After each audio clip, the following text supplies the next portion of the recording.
Rock and roll Chicago, rock and roll Chicago, my hometown. Well, I was born in the city, gonna rock the city, Chicago.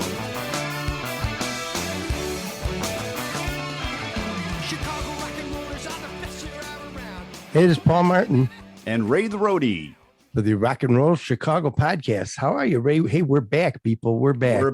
We're back. We're on a little bit of a hiatus. Welcome to 2022. Yes, indeed. So how you been, Ray? I've been good. I've been good. I haven't seen you in a while. It's you surviving the weather, the cold weather. Yeah. Right now it's cold and snowy, but I should be in Florida doing this. We all should be in Florida. That's true. Then it'd be overcrowding. That's true. But I heard right now people are freaking out that live down there because it's going to be like 56 degrees and they're freaking. Yeah. We haven't seen 50 around here for months. Yeah. Well, yeah, that's the way it is. You get used to one thing and you're stuck with it. That's right. And then they get thin blood down there.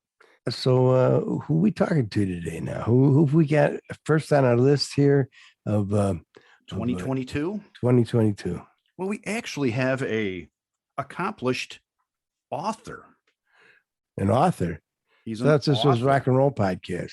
Yeah, well, he's also a rock and roller, but he's an author. It's Billy McCarthy. He's the drummer of the Moles, as well as a plethora of other bands. And he's also the author of a couple of books, the newest being Beat Me Till I'm Famous. Yes, it's a great book about the music business, about his life in the malls and playing and moving from Chicago, Calumet Park in particular, Illinois, to LA and Hollywood, and the lifestyle in Hollywood and the cutthroat business of the music business back in the 80s. That's and right. It's a great book, and I recommend everybody get out and order it right off Amazon. Beat Me Till I'm Famous by Billy McCarthy. He's also got another book out there that I'm going to have to pick up and read soon. Called a fictional novel. Yes, it's a fictional novel. It's called The Devil of Shakespeare, but which I don't think it has anything to do with Shakespeare, but might have something to do with the devil, though. It might, yes. One or the other. But he talked about it, and so let's get to it and talk to Billy, see what Billy had to say, and see what's up with him and how he's doing nowadays. Hey, everybody, welcome to the show. Today we're speaking with Billy McCarthy, who is a drummer, author, producer, painter, actor, yeah, painter, and pretty darn good golfer too. How you doing today, Billy? Hey, good to see you guys. I'm doing great. It's really good to be on this show because I zoomed around a little bit online and it's got some good stuff going on. Good to see you again, Paul. Last time we saw each other at the golf outing, the M&R golf outing. Yeah. And I think Ray the Roadie, were you there, Ray? Oh yeah. Yeah. Okay. Ray helps out with a lot of stuff. Let's jump right into well, I guess we start with we'll start with the Moles, right? Or you're drumming. You started drumming in Cal Park in the early 80s, right? Yeah, no, actually, I started drumming in 77. I was like a junior in high school. I started really late, and I was into sports and everything, and Chip's enough and we lived across the street from each other. So we were on the same baseball teams. We were on, we did pretty well in sports and baseball particularly. So, we grew up in Calumet Park. It was a very sports oriented kind of town, small town. I always wanted a drum set, and I knew if I got one, my dad would come home and be like, what the hell is this? What's going on? So as I wrote in the book, they went on a trip, and I had been working because I always worked since I was like 8 years old. I was delivering papers and doing whatever. And I had a pretty good job when I was like 16. So I just got this drum set, man. And, Dad came home and Mom from Iowa, and they freaked out. And next thing you know, I was playing drums. And I remember like I would sit in a room and I would just play. And I sat down instantly. And it took me like a week or two, and I got Head Knocker by Foreigner. I nailed that one, with the headphones on. And then I just, quickly, boom, I went to Come On, The Treats. It was a band called The Treats, which is really exciting because you guys, M&R Rush, gave us our first break. Right. I was in this band, we were doing covers. We had about 10 songs. We used to put the needle on in the record player, and then you'd go in the other room and you go, okay, I think we got it. Let's go. Let's do it. We were doing like Cheap Trick, Foreigner, Montrose, all the stuff that we, and then we never did Rush. That's one thing to our credit. And then I remember seeing you guys when I was like 16 or 17 years old. I grew up right next door. I mean, right down the street, really, in Roseland, West Pullman. Where at? In West Pullman? In West Pullman, yeah. I lived right by West Pullman Park. Mm-hmm. Oh, my God, yeah. Well, this is in Calumet Park where I'm playing drums. Because I left West Pullman when I was 12, and that was in 72. I'm giving away my age. But, oh, yeah, West Pullman Park was it was unbelievable. So that's where I didn't know that you were from West Pullman. Wow. So I went to St. Catherine and Genoa and whatnot, and I talk about that in the book. But when I got to Calumet Park, my life really changed. It was kind of strange. It was a nice town. It's a very small town. It was like the Brady Bunch town. Everybody knew each other. And so then I started playing the drums, and I remember seeing you guys, M&R Rush. It was like one of the first bands that I actually saw on the South Side. I think you guys were playing some card thing outside. It was really weird. But I saw those blue sparkle drums. I saw Marty chewing his bubble gum. And I was like, and the band was so big. He's still chewing that same gum today. Yeah, he still is, right? So, because I remember at the time, I saw Hartsfield when I was 13, J.C. Hartsfield. Right. And Artie Bonacci was, a good friend of mine. He was going out with their sisters. So I saw Hartsfield, and I was like, wow, this is cool. I don't know. Why do I dig the drummer? You know what I'm saying? And Artie was great. And then I saw Marty, and I was like, okay, this is like really inspiring. I think I can do this, And it wasn't until, we did a bunch of shit gigs, like we played in backyards and stuff like that, and garages, and, all that stuff is covered in the book. But when we got to Argo High School and opened up for you guys, that's basically when, we were so excited to open up for M&R Rush that we went downstairs, after we got done. We're like, okay, that was a great set. Let's go to the front row now and watch M&R Rush, So we go down there, and we run down there, and we're just sitting there waiting for you guys to come on. I don't even think we said hi to you guys because you scared the shit out of us, because it was like, so we sat in the front row, and gotta behold, these like 3 foxy chicks come up, 4 or 5, want our autograph. We're like, what the hell is this? We're the same age as you. Why would you want our autograph? And that's when the light bulb went off. Hey, this is cool, man. Drums equals chicks equals who knows what. Yeah, that's how it really. Well, I lived right down the street from Artie Baldacci. I lived about a half a block from him. He lived on the corner. I lived in the middle of the block. Where'd you see them? At the Cal Park Rec Center? I don't even remember. It was somewhere. It was small. It was a very intimate kind of thing, because the guy that Dave Garland, my friend at the time, his sister Debbie was going out with Artie, and then their cousin was going out with my sister, and so it was a whole, hey, you want to come to this gig? And so then, in between after that, it was like just a club thing, and looking at flyers, man, the other day, like just this is stuff that's coming up on like Facebook, and like you see, Jesus Christ, everybody, I mean, you guys were amazing. You guys went out like 30 times a month or 20 times a month, at least 20 times a month. Yeah. And, we went out. I evolved from the Treats. It was called the Treats. It was our first gig with you guys. Then we called ourselves Come On, because we were just so obsessed with Cheap Trick. And, that song, Come On. Yeah. And then it just evolved. But then I got to play with Kevin Lee and Harpy, which was a really, really big band in the city in the north side of Chicago. And that really like taught me the ropes as far as recording goes. And then I split town, man, when I was 21, went to LA, never been on a plane before. Just got called for a band called Kid Rocker. this is before DeMalls. This is in '81.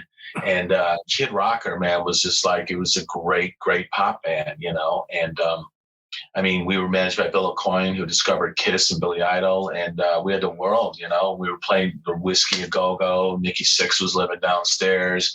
Lita Ford would come over with him and borrow some tinfoil, and it was just like, it was a trip. We all lived in the same building. I lived in a building with Motley Crue, and they were broke, you know. So Tommy was there, and Vince and Nikki all lived in a two-bedroom. Yeah. It was a two-bedroom. So then, you know, to make a long story short and cut to the chase, we got done with that. And Kid Rocker, though, that was a great pop band, man. I mean, you take Poison, you take Enough's Enough, you take all those bands, man. It's like the songwriter and singer we had, it was just like the material was just ungodly hooky.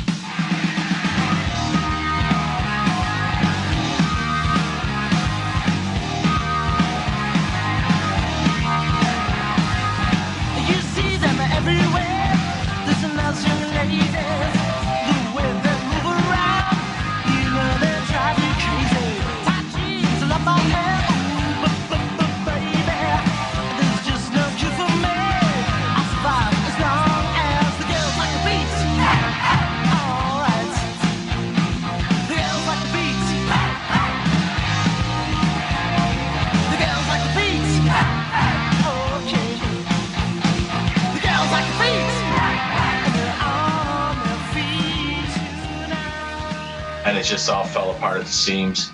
Came back in '84 after starving for so long, after being in a band with CeCe DeVille and us doing Talk Dirty to Me. Came back empty-handed, didn't have the gold. My dad said, what are you going to do next? Got in DeMalls, which had just formed for some rehearsals.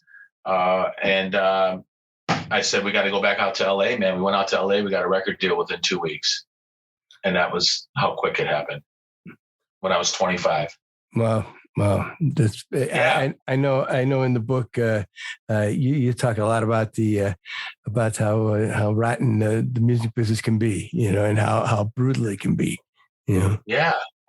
I mean, I don't know. I mean, I was hanging out with all the A&R guys and stuff, you know. Once you get inside the label, you turn into, you know, you're outside the record industry and you're looking in and you're going, these people are kind of intimidating, you know.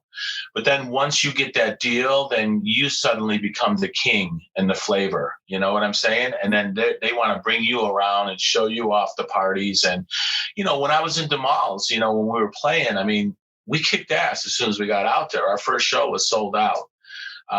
You know, everybody was there. Slaughter was there. Guys in Faster Pussycat, Tommy Thayer from Kiss, they were all there. They knew we were coming to town, and it was sold out. And we actually got our deal offered right after that, about a week after that. Yeah, it was cutthroat after we get into the kind of the, you know, and again, relating to the book, you know, after you get into the deep things of what's going on within bands and you know, somebody in our band had an ulterior motive, you know, he always wanted to be a solo artist. So if we just had the spirit that M&R Rush had, you know, like, you know, stay together and shut up. You know what I'm saying? I mean, because it's like, that's why bands like Poison made it and Warrant and all those bands, is because they had like this unity, man. There wasn't a guy in the band that was like, I think I want to be a solo artist. You know, you can be a solo artist after you sell maybe 1 million, you know, or 2 at the time, you know, in the 80s. But if you're going to use a band to get to your, you know, agenda of being a solo artist, because you're not really that good at what you're doing, you know, you need other band members. You know, you're not a hit songwriter on your own. So, you know, it was kind of like, that's where everything really started to fall apart at the seams for us. There was always an ulterior motive with, you know, someone in the band. And I'm not here to sling mud or anything like that. It was just that if we had a little bit more of a team player, I think great things would have happened to the Malls. And I don't mean that first album, because that was a really bad album, although a lot of people love that album. The second album, Warped, is the one that was like, that was golden. And it never made it out of the box because Atlantic found out that we broke up right the week it was coming out. So there were never any press or published, or? No, there was nothing on Warped, and it's one of our best albums, and probably one of the best albums. And I don't say this lightly in that whole glam hair metal thing. I mean, there is some serious groove in that album on Warped. lost his mind. Ain't life unkind. So now he's playing hide and seek. And when he's not around, well then it's lost and found. 10 or 20 times a week. Is he in the pain? The doctors seem to think that it's just a pill away.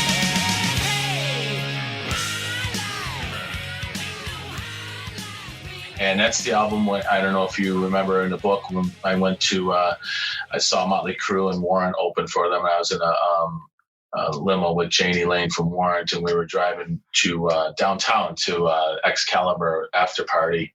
And I was spinning off the Warped, and he said, "You're going to be a very rich man." He goes, "These songs are freaking great." You know, Kevin Beamish did the album for us. He did REO Speedwagon, you know, Can Tune a Piano, Can't Tune a Fish, the big one. So, but we went through hell getting that album because, you know, for one, I almost got fired from the band, as you read. I won't give it away, but I know you probably remember that drama that happened. Sure. But you know, here I am, you know, started the band basically from scratch and like led the way and took the, you know, did all this great stuff with the band. And then you got somebody like, you know, conspiring against you to fire you. And it's all politics, man. Going back to your original question, it's all politics, man. It's not about who's doing a bad job or who's doing it good. It's just about getting your flavor in the band. You know, I watched Tom Petty, the documentary on Tom Petty, and Stan Lynch is one of the greatest drummers ever. And they tried to replace him because just, you know, Jimmy Iovine had a hard on for him. So, you know, he just didn't get along with them. And unquestionably, there's only one drummer for Tom Petty, and that was Stan Lynch, you know. So, so we can't find that music anywhere, huh? Can't find Warped anywhere. oh, you can find Warped all over the place. Yeah, I mean, it's definitely available. I mean, you can do downloads and stuff like that. I mean, it's out there. And, you know, the first album was really a tragedy because the band was so powerful live. We really had it together live. I mean, I think our band was a little bit more strong on the music side than it was on the vocal side. And although I'm not going to, you know, bash Desi was good when he was down in the mid-range, you know, on his vocals. He was very good, you know, when he sings certain songs. Like there's a song called Father Time. If you look it up on YouTube, it's a smash hit, you know. It's you know, he sounds good down in that range. It's when he tried to get to the Stephen Perry thing that I think he got a little bit, Steven Tyler thing. I think he got a little bit drowned out because we had a nice thick bottom going on with the band. But live, the band was just, it was on fire live. It was great. We never had like less than a sold out show in LA. I mean, there was never a show where it was like, wow, you know, this sucks, man. There's like 50 people here. It was like, you know, we played with Guns N' Roses. We all split the bill and stuff like that. We were all coming up together and we were all broke. And so it's just like sitting back and going, man, it's just a matter of time. But it was never about like, it was weird. Was it about luck? Pardon me? Was it about luck too?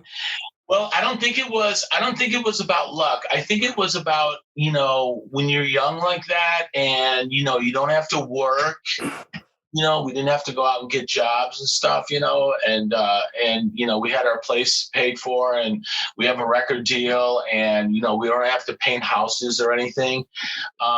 So it was like, you know, it was just more or less like, it's going to happen, you know, but the thing is though, it was more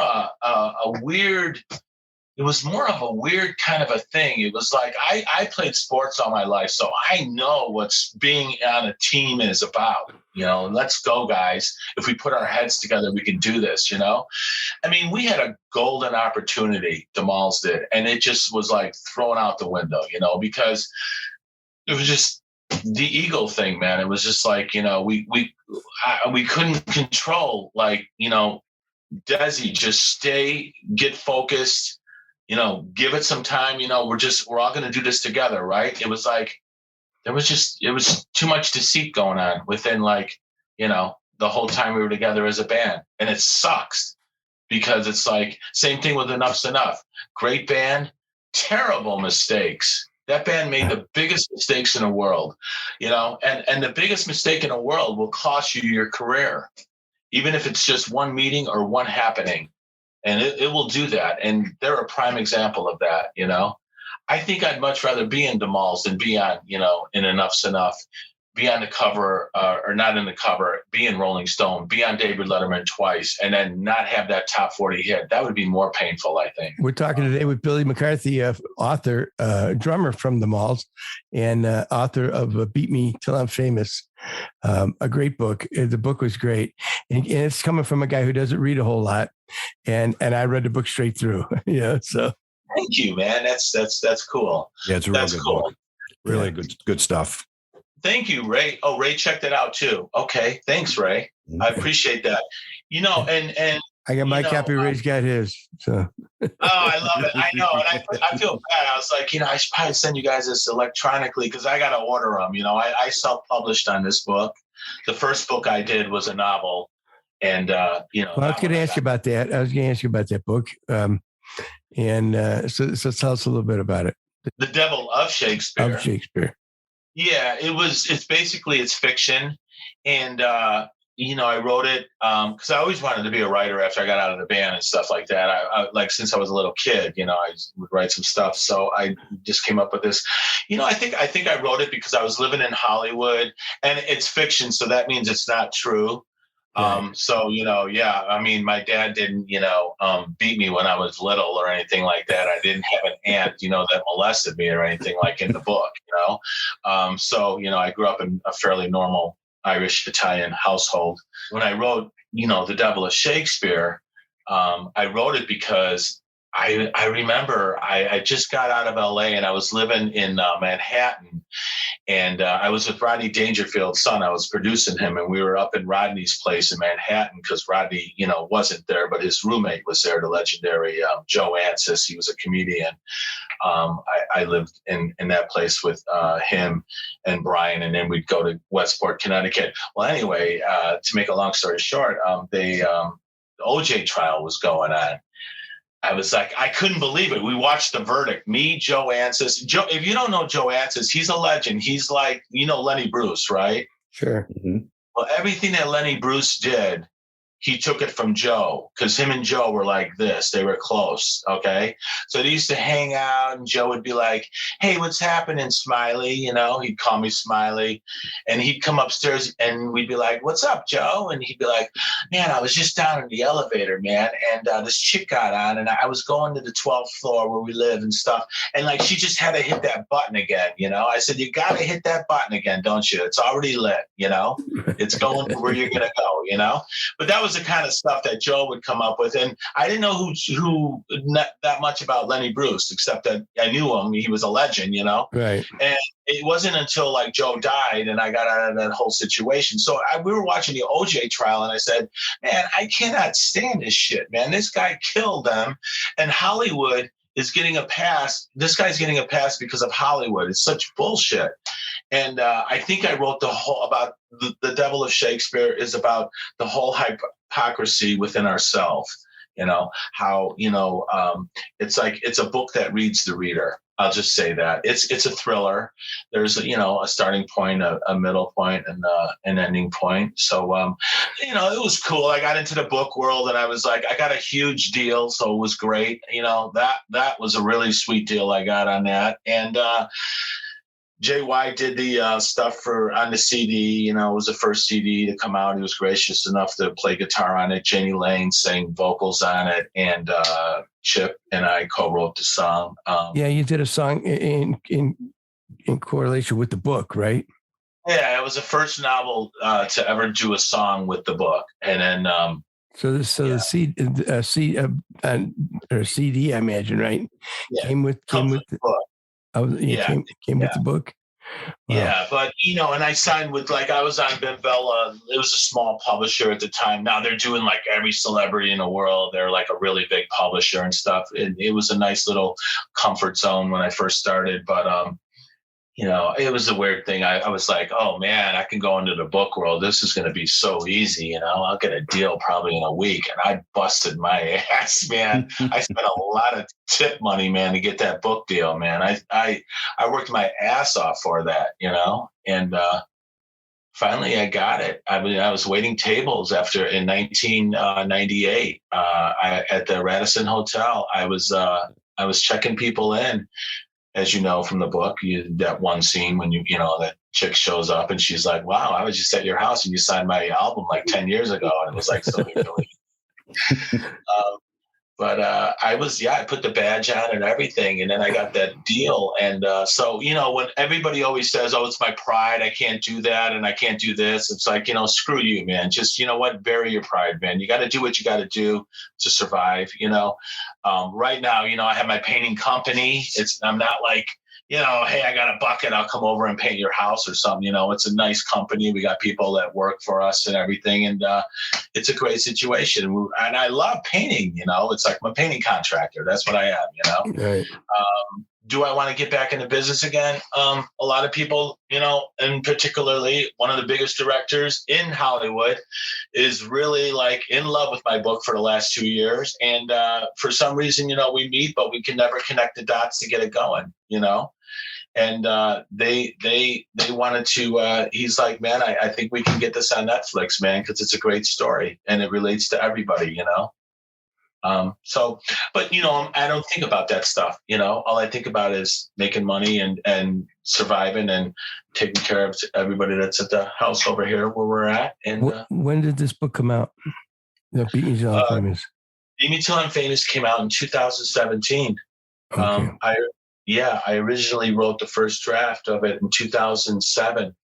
And then I got sidetracked because I did a film on famous drummers called Ferocious Drummers. I produced that, which has like 20 of the most legendary drummers ever. I did a one-on-one interview. That's sitting in my closet because I can't get myself to go back up and do that dance again. You know what I'm saying? I put that Beat Me Till I'm Famous was on ice for probably 7 or 8 years. And then I finally, a good friend of mine, John Reinhardt, I'll forever be indebted to him. He said, "Man, I think you got to finish Beat Me Till I'm Famous because, I've read it." And John did all the cover work for the first book that I had, The Devil of Shakespeare, and I remained friends with him, which is really good. You keep your friends, as you go along and have a good rapport. And he said, I think you need to get this book out, man. And I said, okay. And I'm like, what do you want me to do, man? I'm basically, I just got out of a divorce and I'm like kind of trying to stay alive here and stuff like that. And he's like, I'll help you out because it's like you just can't write a book and put it out. You got to hire a copy editor. That book costs like thousands of dollars to put out, even though it's self-published. Right. But thank God Amazon has this format, that you can put your own book out. You know what I'm saying? You don't have to pay to have it put out, but you damn well better write it good, because everybody wants a writer, right? Sure. So it's a tough, man. One of the toughest books and things I ever had to do was that book was very tough. Beat Me Till I'm Famous. But something I'm very proud of, though. I mean, I would never exchange it for anything I've done creatively. I could say maybe maybe I'm an okay drummer or something like that, but that's a damn good book that I'm proud of, So. Yeah, it was great. Like I said, coming from somebody who doesn't really read many books, and I went straight through it. So, Thank you, man. That's nice to hear. I've had a couple of people like that have said that. That they're not really readers, and I particularly don't read a lot either, to be honest with you. Because when I was writing the books, I don't want to get swayed, but I'm not the biggest reader in the world, too. I'll be honest with you. I did read a couple of good ones though, from The Kid Stays in the Picture with Robert Evans. I like autobiographies a lot, but and of course George Orwell and. Well, you mentioned Joe and you mentioned Lenny Bruce and of course Rodney, and you did some comedy work yourself, right? I did. I thought it was kind of in the book the way you explained how you got into that, and I mean, just kind of started writing jokes, right? And I was with Rodney's kid Brian. We were producing his music, and he just got this big amount of money from Rodney because Rodney got married to his young hot wife, and Rodney, and up until then, Brian was on a minimal salary, and we were just struggling. Like, he came to Chicago, and Jeff produced Brian's first song. Jeff Loof produced it over at Star Trek's right. Harbor which we got in the Viacom picture. So I remember I was with Brian, and I was like, Brian, I go, we were in Austin, Texas, and we were playing, and I was producing them, and we were playing with some great cats, man. My best friend at the time, who I didn't know, but we just became like best friends within like a matter of weeks. Ron Flint from 2020, great pop band. I don't know if you know them. Sure. Humongous pop band, like one of the biggest, like in the late 70s with the Bangles and all those, that group that came up there. So I said, man, I go, we're dogging it, man. I go, look, Brian, I love doing this music, but I go, we got to do more, man. You got to put the pedal to the metal.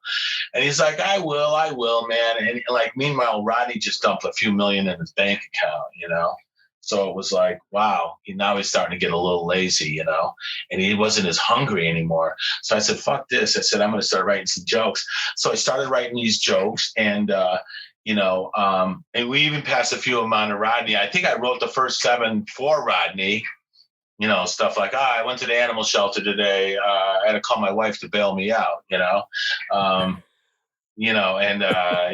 I showed my wife her burial plot, and she looked at me and said, my burial plot, and she looked at me and said, great, when can I start digging? I get no respect. Yeah. And so we sent him to Rodney. He's like, yeah, man, I got the jokes from Billy. Yeah, they're good, man. Listen, I'm eating a cheese sandwich. I'll call you back.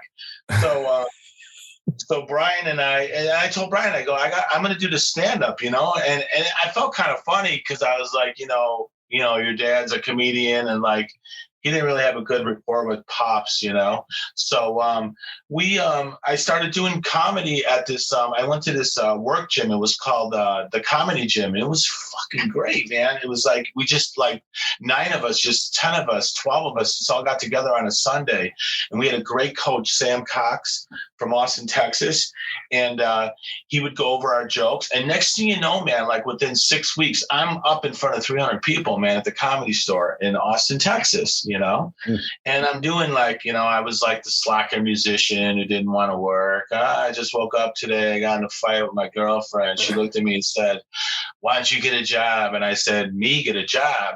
Then who's going to drive you to work? And, I was like the slacker musician, I had some good jokes, off the news and everything. Then all of a sudden I'm like, I'm going to be a comedian.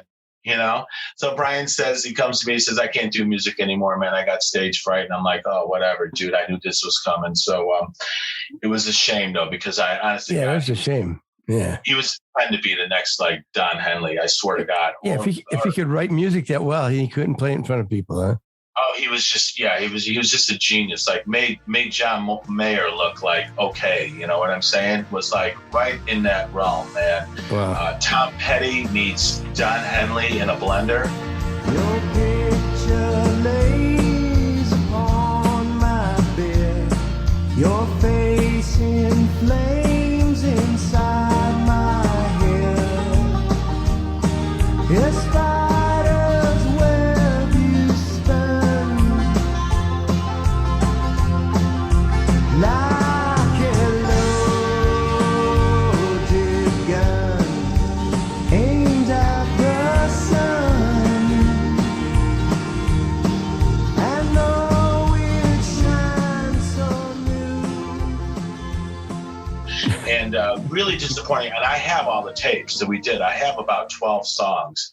So anyway, next thing you know, I'm going to LA, man, because Brian wants to shut the music down. So I'm going to LA. Now I'm a comedian out there. I remember I went to LA with like $6,000 in my pocket.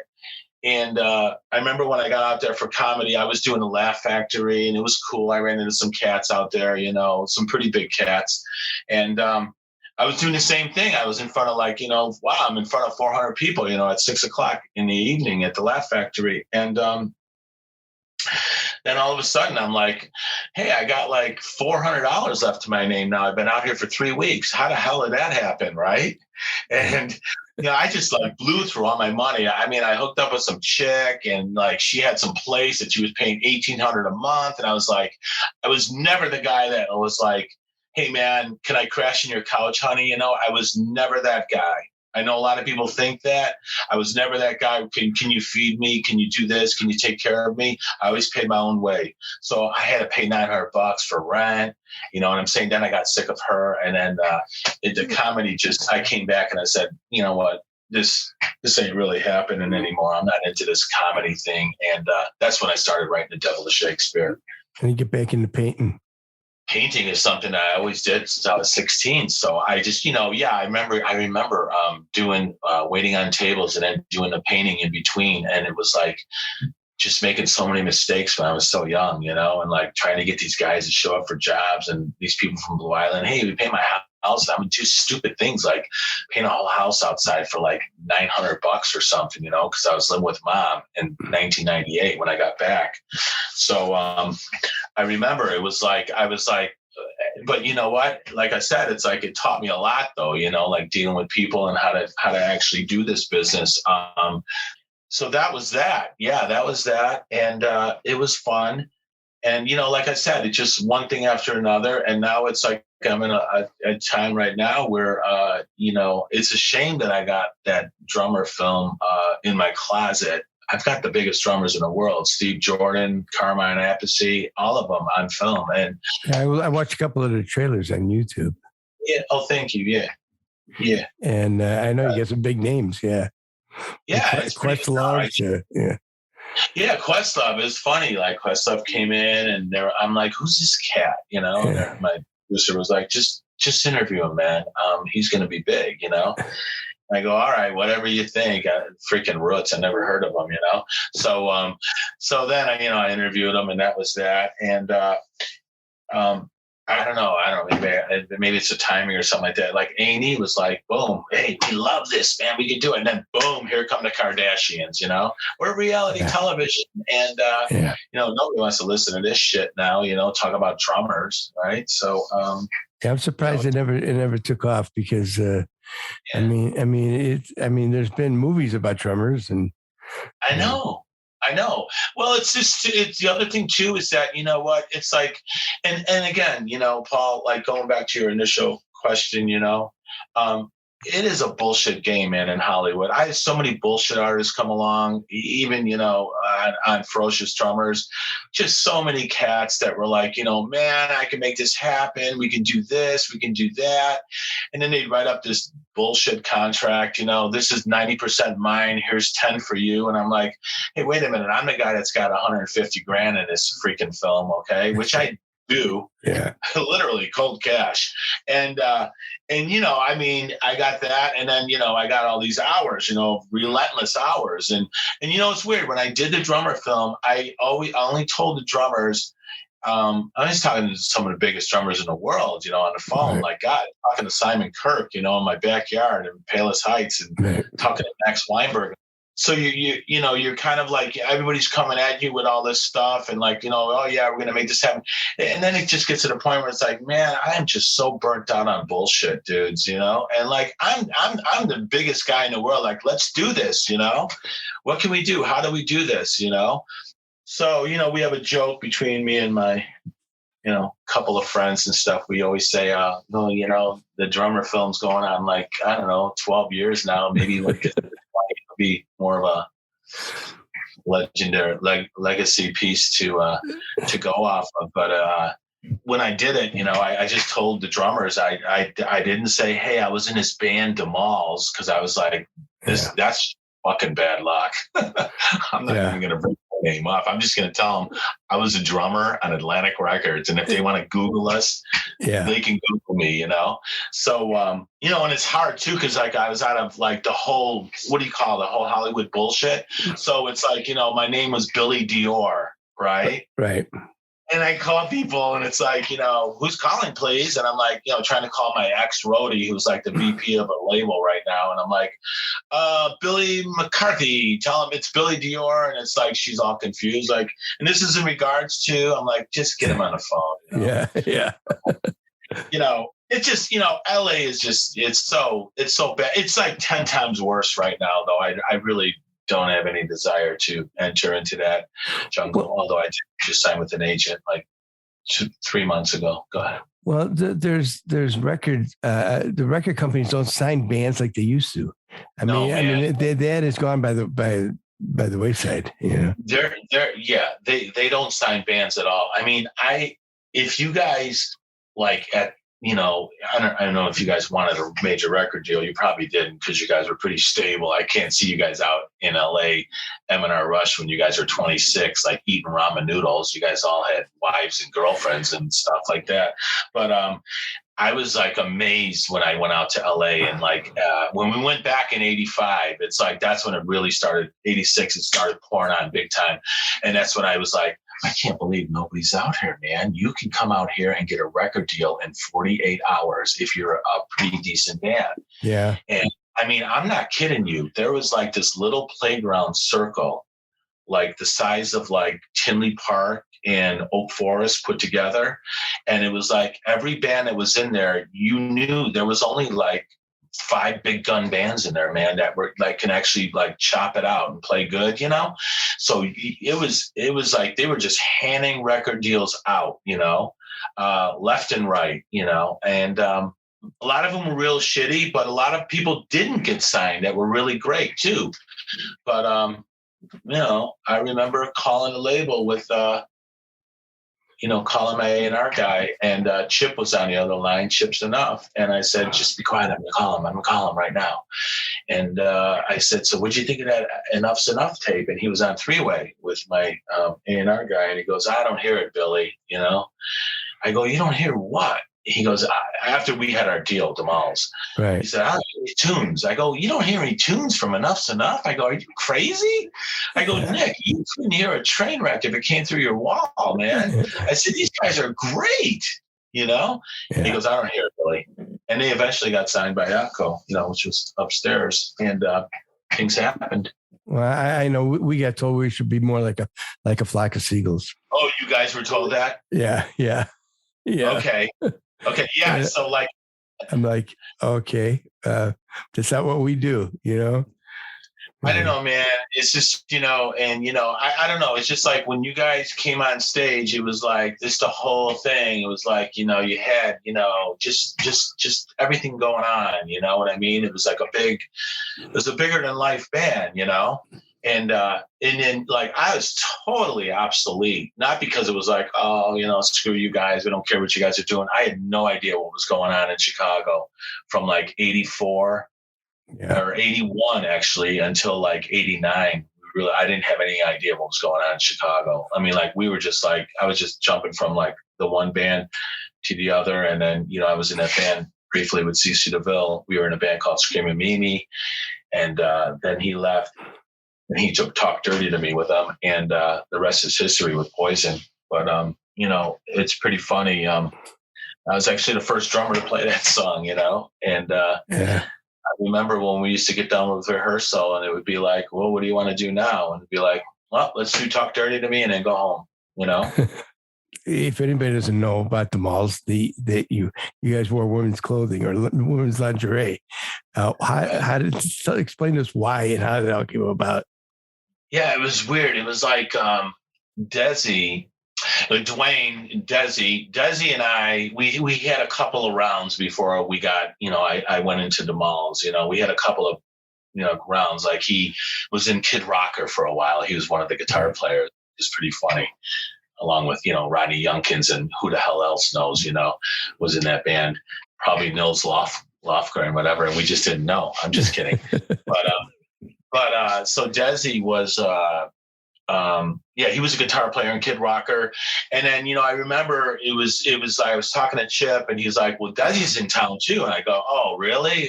What the fuck's he doing? You know, can I say fuck on here, by the way? Sure. Oh, sure. Okay. I don't want to sound like Dave Grohl, you know, but anyway, so I go, he goes, you know, Desi's in town too. And I just got back from LA. And with CeCe, like we were done with Screaming Mimes. I was like, you know what, dude, I love you. He's like, I love you too, man. And we just said, we can't find a singer, man. So we had to split up, you know. I said, I'll see you later. That was when I was playing with Izzy Stradlin from Guns N' Roses right before for like 3 weeks. I was in a band with him. And then, you know, I was like, you know, I always wonder, like, if I would have just stuck it out, and stuck with him, I might have been in GNR. Who knows? But that's another story. So anyway, so Desi comes and he shows up in Calumet Park and he's really fucking flamboyant. He's got the blonde hair and he's like, "What's happening, Daddy-O?" With his, swankiness, and I'm like, "What's going on with you?" And he just had a shitload of money. Well, his dad passed away. And I'm really sorry about that. But I mean, he was taking over some buildings or something like that. Anyway, he had a Cadillac and he had a lot of money. He would pull over all the time. He's like, "So I got this band." Which it wasn't Desi at the time, right? Pardon me? He wasn't Desi at the time, right? No, he was. He was Desi. He was Desi Rex. Yeah, I think he was Desi Rex. He wasn't Dwayne, that's for sure. So, but anyway, he's like, "I got this band," and I'm like, "Okay." And then I'm like, well, I'll come to rehearsal with you. I think he knew that, I was out in LA with him and he promised me to go to LA and then screwed me over and I made it out there on my own as actually was recruited. So I think he knew Billy's got some game going on and I had a little bit. So if we put our shit together, we can make something happen here. So we went out for pizza that night. I remember it. And I said, "I'll come down to rehearsal." And I went down to rehearsal and I saw the band and Lizzie was there, the bass player. He was just incredible. He was like 18 years old or 17. I don't know, just fucking really good. Like a great bass player. He's like, "Hey, I know you, man." He goes, "I heard all about you." And he loved Kid Rocker.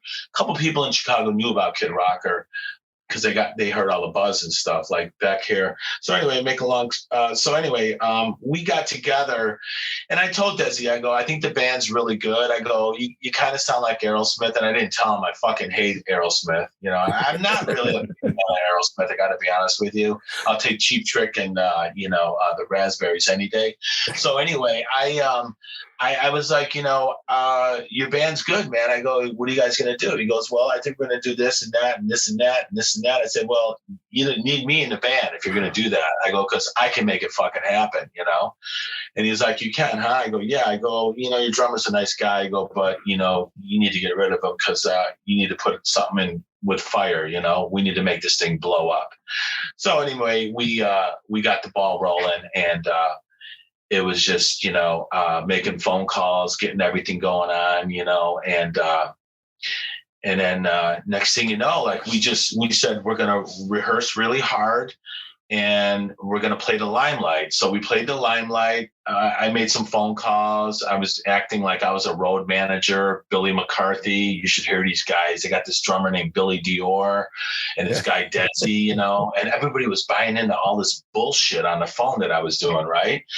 Even Ken Adamany from Cheap Trick, I called him up. Hey, if you can't promote yourself, you can't promote yourself, right? I mean, who can promote, right? I remember talking to Ken. Yeah. And I'm like, "Yeah." I go, "You got to hear this band." I go, "Yeah." I go, "This is Billy." I go, "Billy McCarthy, the road manager for this band, The Malls." He goes, "Send me a tape. Send me a tape." I go, "I'm not sending you a tape." He goes, "Send me a tape. I got to go." And he hung up on me. And Ken and I would become pretty good friends, 5 years later, and he'd manage me for a little bit. So we got the band together and then, we said we did the Limelight, and it was sold out. It was 1,600 people because we were wearing the women's. That's what I told them. I go, "What's up with this women's lingerie?" I go, "You know what? It's pretty freaking crazy, How about if I wear a suit though with a tie, and then you guys can wear the lingerie because I'm the drummer in the back." And they're like, "That's not going to work." And I'm like, "It's not because I'm going to get the shit kicked out of me. I came from a tough neighborhood, right?" Yeah. And they're like, "Just put the lingerie on." So I put the lingerie on.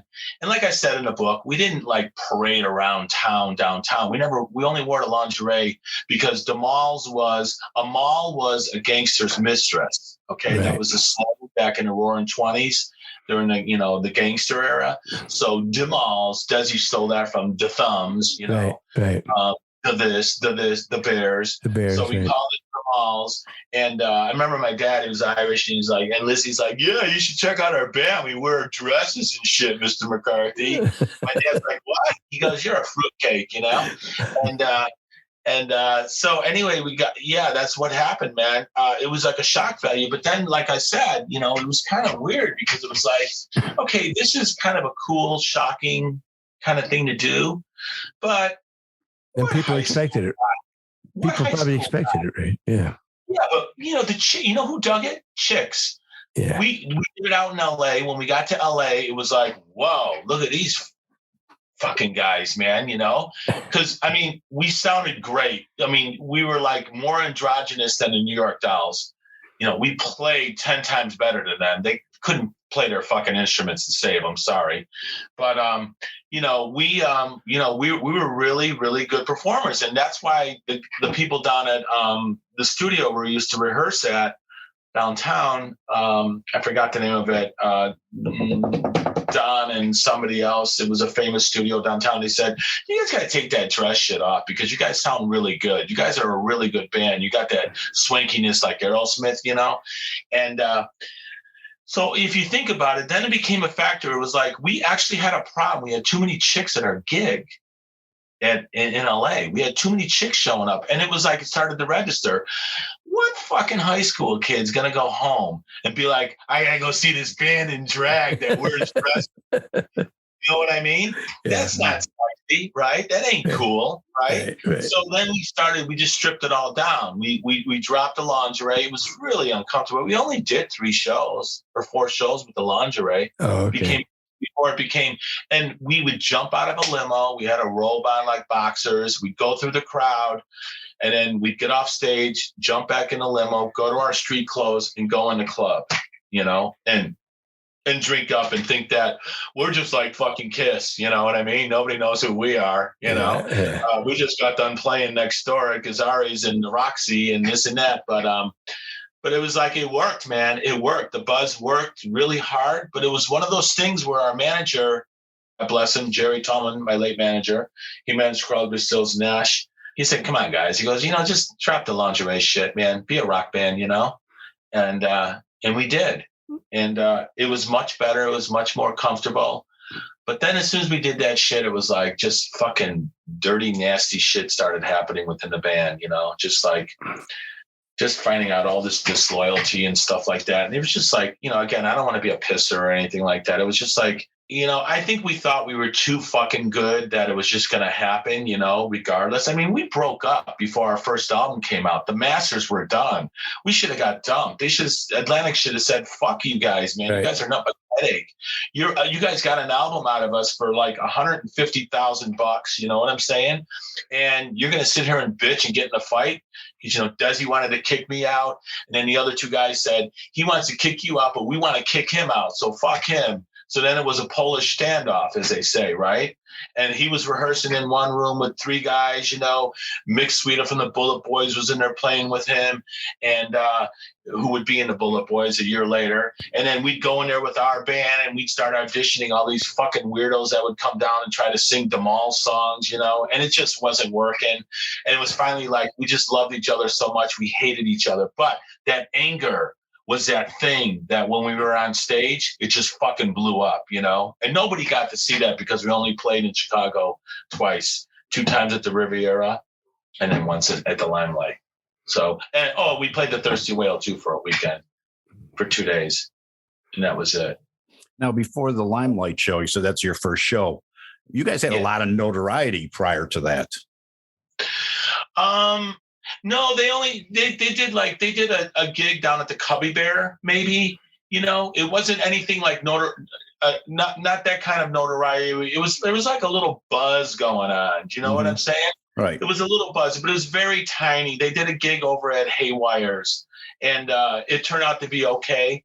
But the thing that blew the gig up at the Limelight, though, Ray, was we went to Ed Vavek's.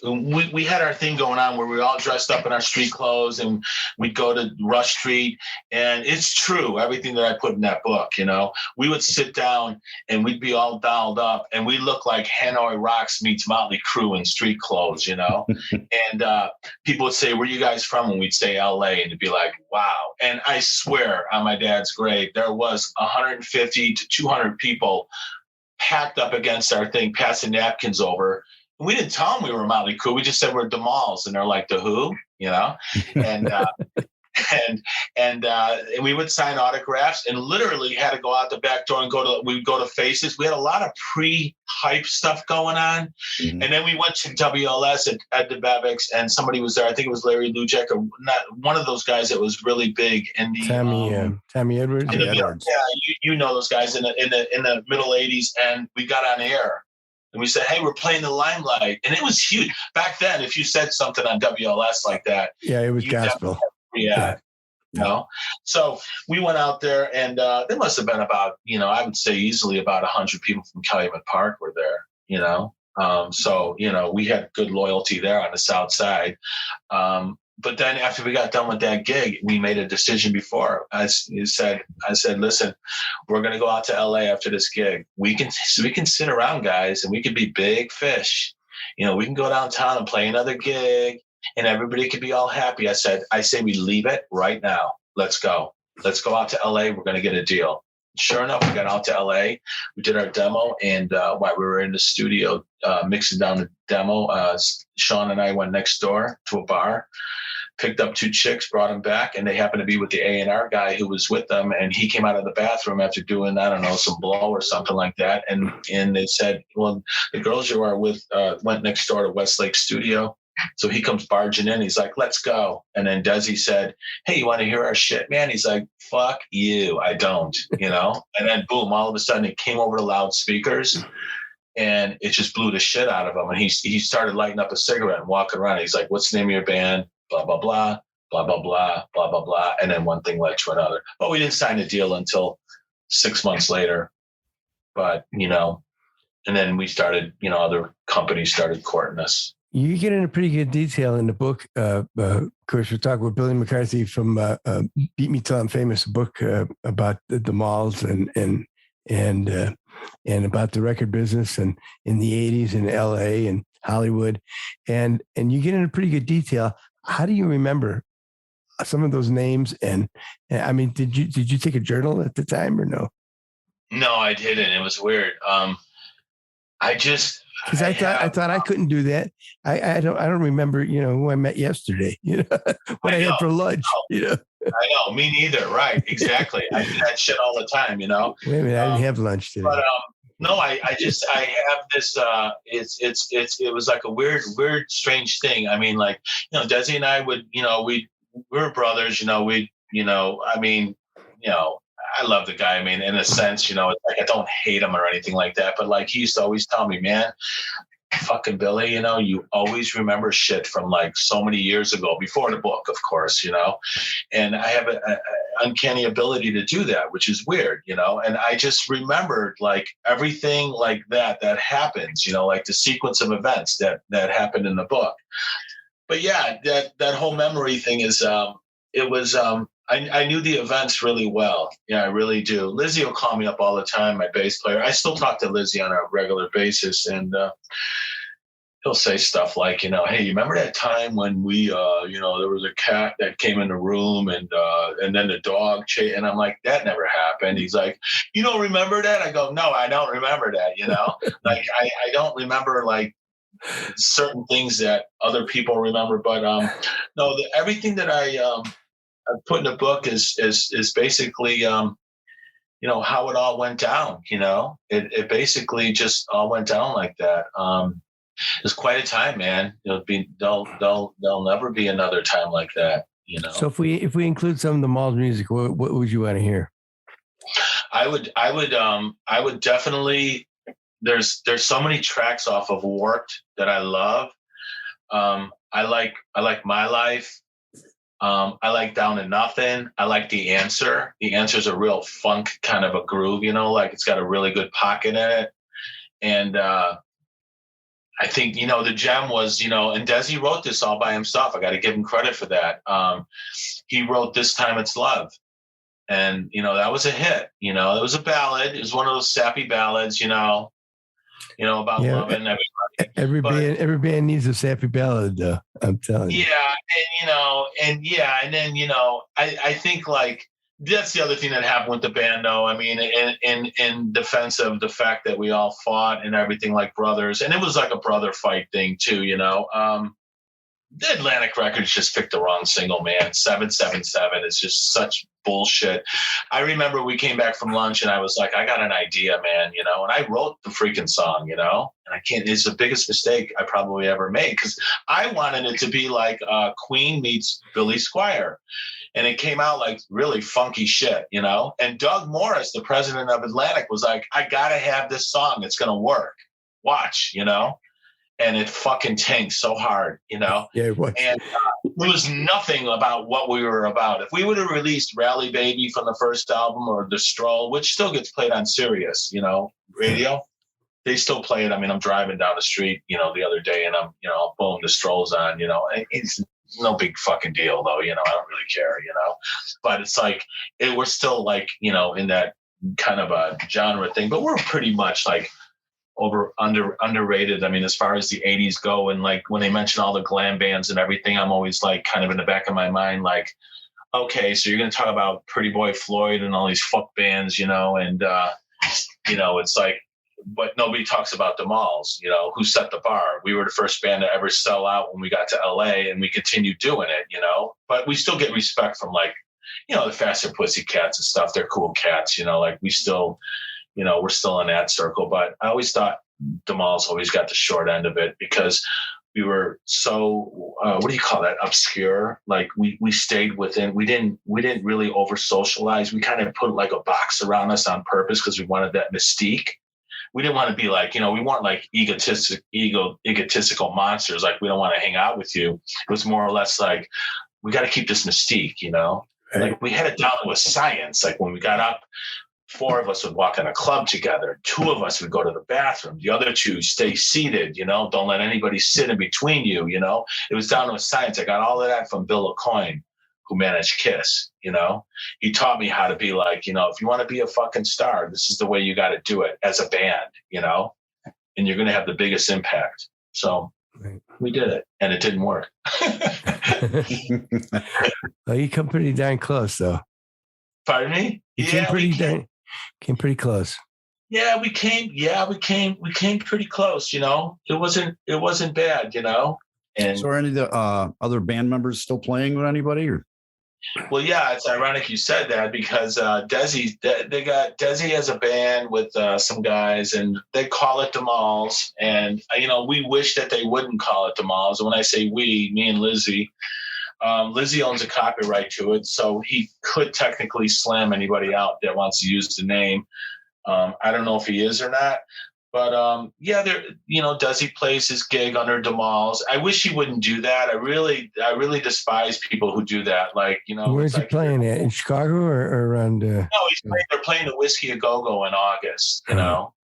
And, you know, which is fine, you know, it's like you know, they're not going to sell it out probably. They won't even come close to it actually, because like, you know, what we used to do, but, you know, I know he wants to play. I just wish you'd call it Desi Rex in a solo band or whatever, because it's not representative of the Malls whatsoever. I mean, yeah, they make it through the songs and everything, but the Malls was a special kind of a band that like only the 4 of us could really make it happen, man. It's like, it's just one of those things, you know? And once you have that bond, and it's something that stays with you forever. Sure. I would just like, you know, Desi to respect the whole, you know, thing about the Malls, you know, because it's like we were unique in a sense that, you know, we weren't one of those bands where like, you know, we struggled along and everything. It's like we got to LA and pow, you know, that was it, you know. And it kept going, you know, and it was really strong until the end.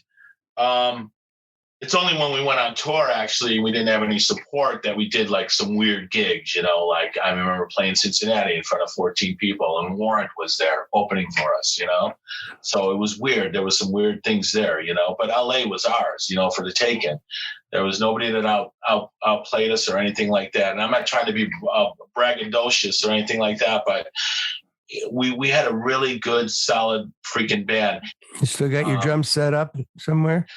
I got him, man. I got him set up. It's called McCarthy Road, and I get like we do the best of like we do deep cuts. We do like Petty, Leave Virginia Alone. We do Cabin Down the Road. We do Paul McCartney. We do the Wilburys.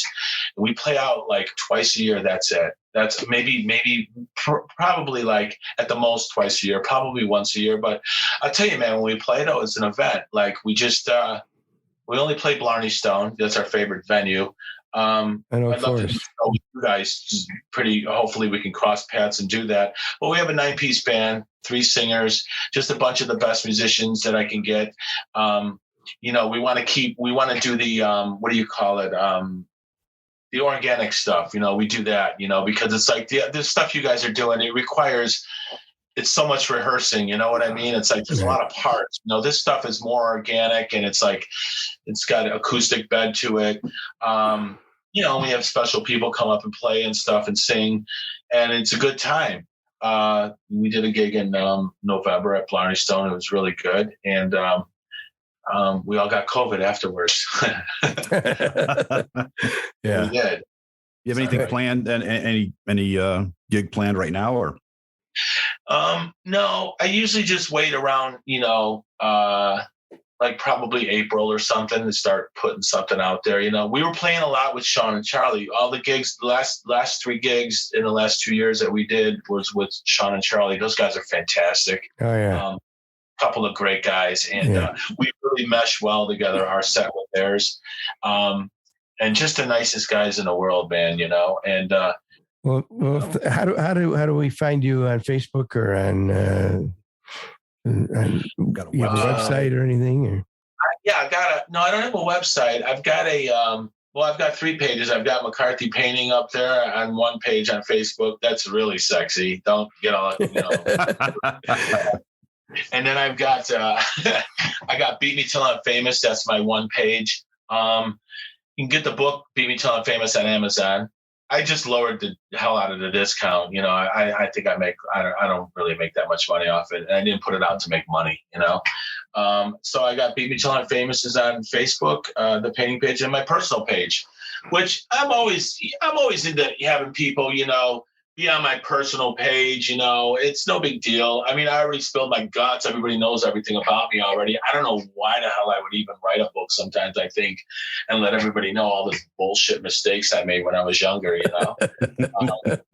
know what I'm saying? How freaking, terrible I was. Well, you're speaking words of wisdom to the younger generation, right? Don't do what I did, right? Yeah, that's what I was doing, man. I was just trying. No, honestly, I mean, I did when I did write the book to give people some hope, man, and say like, man, just because you didn't make it, man, but you know what? Don't be angry about it, man. Look what I did, and I started my ass off, and I still didn't make it. You know what I'm saying? So it's like that's why I wrote it. It wasn't about like, I'm going to write about me and tell you how interesting my life is. I wrote it to where if you're from Chicago, you can actually relate to the book because you know most of the people in there, and it takes you on this journey from small town America, which it was Calumet Park, right into the big shit of like LA, Yeah.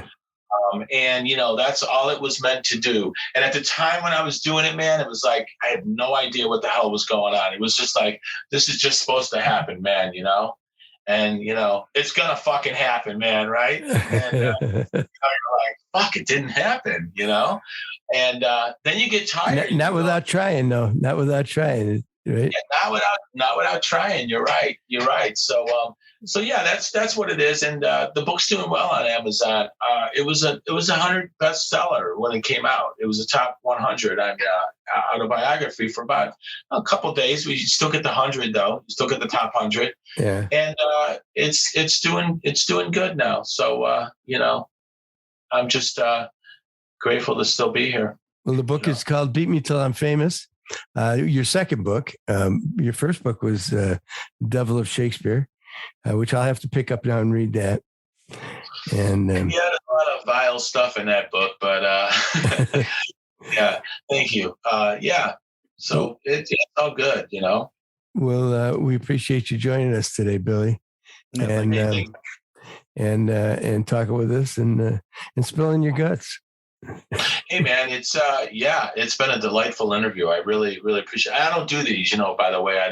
This is the first one I've done in like probably 3 years, Well, And- we're the Rock and Roll Chicago podcast, and we talk to rock and rollers, and band members, and musicians from the Chicago area, and you obviously fit that bill. So, Thank you so much. It's been a pleasure, guys. thanks, Billy. Thanks, Billy. All right, thank you. We'll talk to you soon. So that was Billy McCarthy of the Malls, and the author of "Beat Me Till I'm Famous." You found out he's also a comedian, a producer. He produced some records for some songs for some other people, and He's and got also that documentary about and with that the documentary. drummers. But yeah, it still hasn't come out yet. But hopefully he gets that out soon. I'd love to see Yeah. that. Yeah, we'll have to sit him down and see what we could do to Yeah, get him to put it out. get Netflix involved with that. I think. That'd be awesome. It sounds like it'd be an awesome movie. Yeah. But yeah, he apparently he doesn't care for ramen noodles anymore. But I'm back sure then, he's had his fill of them. I'm sure. I mean, come on, those things are what, 10 cents a pack Yeah. back in the day. Yeah. I mean, and they'd I fill think you they're up. still only 10 cents a pack. They might be. I haven't had any in a long time, but I remember eating those things and they'd fill you up. Yeah. It's all you wanted, something in your stomach. Yep. So some great stories. Yes, they were. Yes, he does. He's got some great stories. And the book, I can't recommend enough people to get out there and get Beat Me Till I'm Famous, the story of a drummer in Chicago who moved to LA and talks about the music business. Every musician should read this book as well. Yeah, especially if you're from Chicago. I read the book. Paul even read the book, and Paul doesn't usually read. No, I don't. So I like he short read it. stories, like Reader's something Digest? I can read in 5 minutes. What? Reader's Digest. Yeah, the Reader's Digest versions. Yeah. But I read the book and it's great, and I recommend you get out there get Beat Me Till I'm Famous by Billy McCarthy. Sounds good to me. Get it on Amazon. That's right. We want to thank Billy for joining us, and we had some fun with Billy. He's an interesting guy. Yeah, we should figure out how many drummers we've actually talked to. Yeah, we've talked to a lot of drummers. Quite a few. We lean towards drummers. I don't know why. Maybe because they never say anything. They're always in the back quietly beating their drums, but they have a lot to say. They do have a lot to say. We've talked to quite a few drummers. Some of them had to have two parts. Yeah. Yes. We'll see you guys next week. Don't forget to check us out on Facebook, Rock and Roll Podcast, Rock and Roll Chicago Podcast.com. All right. I'll do that. I'll check you out. All right. Thanks for listening, everybody. We'll see you soon. Thank you. See you later. The Rock and Roll Chicago Podcast does not own the rights to any of the music that's played on this podcast. The music is used to promote the band or musicians that are interviewed. Rock and roll, Chicago. Rock and roll.